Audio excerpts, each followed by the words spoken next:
Right, film fans, film lovers, movie buffs, popcorn junkies, cock porn flunkies, Knives Out. I didn't like the first one. I'm going to put it out there. I didn't like it. Rian Johnson, the guy who destroyed Star Wars, though I forgive him that. It was all right, you know.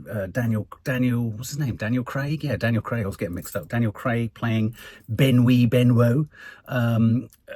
It wasn't as funny as it thought it was. I like there was a few cameos in it that I quite enjoyed. Jamie Lee Curtis.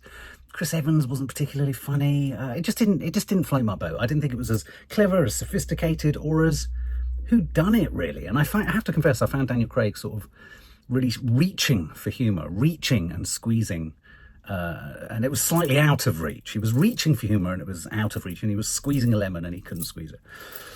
Then there came the sequel, Knives Out 2, I can't remember the title of it, and I actually enjoyed that more. We reviewed it on the channel. I preferred it. I think Dave Bautista was in that one, wasn't he? I thought it was a kind of more fun, more silly, more extreme, but even that kind of fell apart. I think basically the long and short of it is I'm not entirely sure I'm a fan of the whodunit. I'm not a fan of the Agatha Christie, and so if you're going to do something with a whodunit, you're going to need to twist it around a bit, and I think the makers of this feel they have, and these films do very well. I think they're also Netflix's most expensive films, or the most expensive franchise Netflix have ever funded or backed.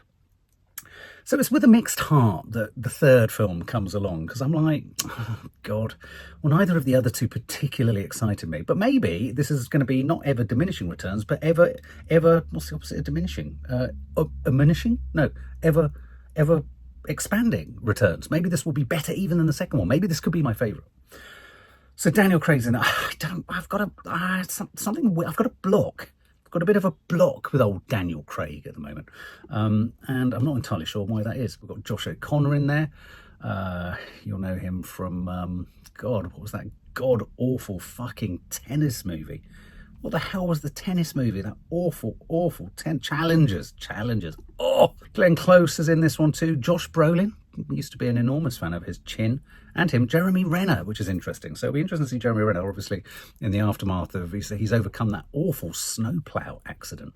Andrew Scott is in this. Cailee Spaeny is in it. So they're always packed out with quite a star-studded cast, which you need, because usually, you know, people are going down like flies or dying or getting rid of and all that. And you need suspects, don't you? You need it for the whodunit. You need suspects. Let's see if this third film slam dunks Benoit, what's his name? Benoit Blanc. Let's see if this slam dunks Benoit Blanc as the new Poirot.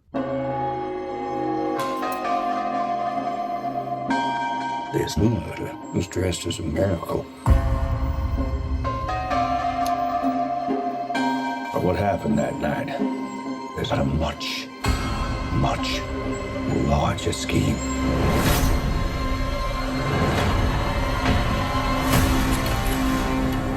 To understand this case, we need to look at the myth that's being constructed.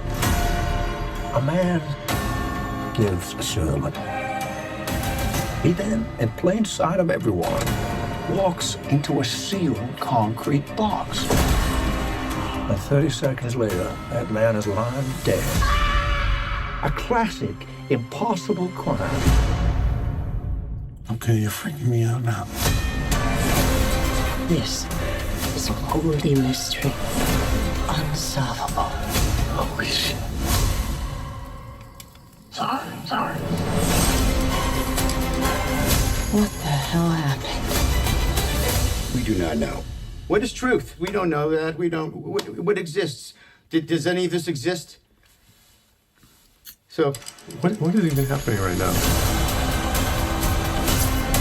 It is time to discover what this flock of wicked wolves is hiding. Confess. All right, stop.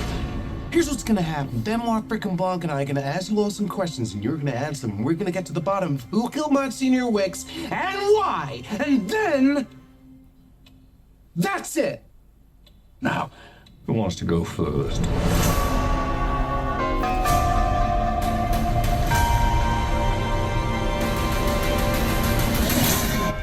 Anyone else have an issue with Daniel Craig's accent?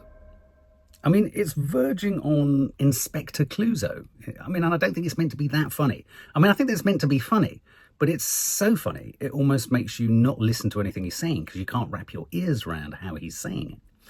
Josh O'Connor, I mean, the clever thing there with the film is, and really, I don't know whether this is anything clever other than just showing us lots of all the different characters.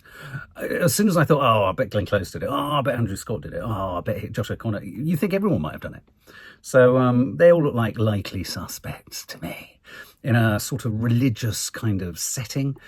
His hair looks fantastic, Daniel Craig, doesn't it? It's a really strong head of hair. Glenn Close looks fantastic. Andrew Scott, lovely to see Jeremy Renner asking the meaning of existence and what is reality. Fuck me, mate, I haven't got a clue. Right now, reality seems pretty damn strange. They always look nicely shot. They always look very pristine, which thank God, given the amount of money that's been thrown at them. Lovely to see Andrew Scott. I'm a big fan of his. I'm not convinced nor sold on Daniel Craig as the centerpiece of these whodunits, if I'm honest. So that's a major problem for me. But yeah, I'll see it. I'll watch it. Are you excited by it? Are you a fan of the Knives Out franchise?